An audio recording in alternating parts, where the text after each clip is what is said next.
Problem क्या है कि विपक्ष कुर्सी के नीचे, कुर्सी के पीछे, कुर्सी के लिए मुद्दे ढूंढ रहा है।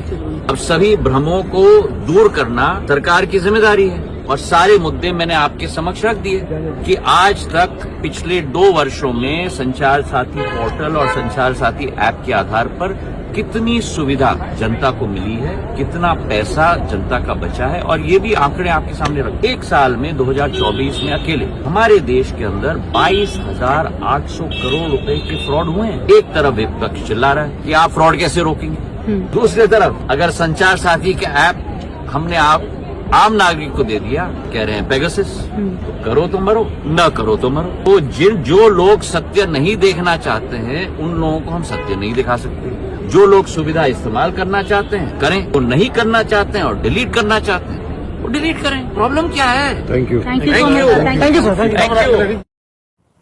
आपने ये वीडियो देख ली कि ज्योतिरादित्य सिंधिया ने क्या बोला। वो ये कह रहे हैं कि जो संचार साथी जो ऐप आया हुआ है उसे देश का नागरिक अपने मोबाइल में रख सकता है या नहीं भी रख सकता है, ये उसकी इच्छा है कि डिलीट कर दे। मैं कहना चाहूँगा कि डिलीट कर दे ये तो सिर्फ अपने मुंह से बयान दे रहे हैं, पर जो उनका नोटिस आया है, सर्कुलर आया है सभी टेलीकॉम कंपनियों के लिए, चाहे हमारे देश में, हमारे भारत के बाज़ार में कोई सा भी फ़ोन बिकता हो, आईफोन से लेके वीवो और रेडमी जैसे कई फ़ोन, उन सब में ये बोला गया है कि ये जो ऐप है ये संचार साथी ऐप कंपल्सरी है। अब दोस्तों मैं ये पूछना चाहता हूँ आप सभी देशवासियों से, क्या इस ऐप को रखना हमारे फ़ोन में कितना उचित है?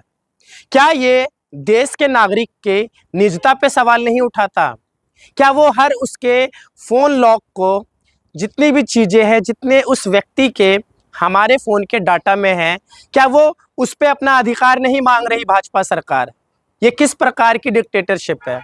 आप लोग इस पे अपनी प्रतिक्रिया देना।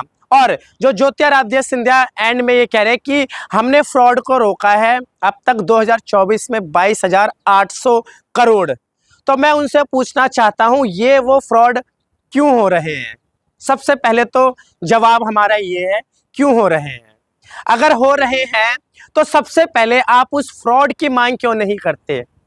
जो विजय माल्या और नीरव मोदी जैसे और न जाने कितने ऐसे हैं जो हमारे देश का पैसा लेके, हमारे बैंकों का पैसा लेके, हमारे टैक्स पेयरों का पैसा लेके विदेश में बैठे हुए हैं, क्या वो इस पैसे के लिए आवाज़ नहीं उठाएंगे संसद में? मोदी जी कह रहे हैं कि हमें डरामा नहीं, हमें डिलीवरी चाहिए। तो किस प्रकार की डिलीवरी चाहिए? जब लोग आपसे बोल रहे हैं पार्लियामेंट के अंदर, हक की बात मांग रहे हैं, तब आप अपनी डिक्टेटरशिप ला रहे हो, संचार साथी ऐप डाउनलोड करने के लिए कह रहे हो, और जो नए फ़ोन आएंगे उसमें रहेंगे ये। तो ये डिक्टेटरशिप है कहीं ना कहीं हमारे देशवासियों की।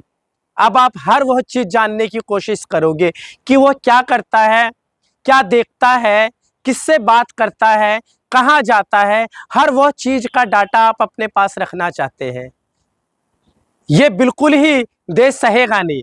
फिर आप कहोगे विपक्ष के लोगों को कि आप फिर संविधान की बात कर रहे हो, लोकतंत्र की बात कर रहे हो, उन्हें बचाने की बात कर रहे हो।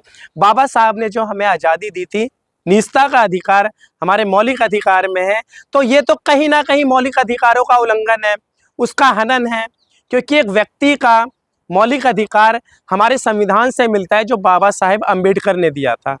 तो आप लोग देशवासियों से अपील है कि ये जो तानाशाही है, इस प्रकार की जो तानाशाही है कि हमें अपने फ़ोन के अंदर एक सरकारी ऐप को हम क्यों रखें?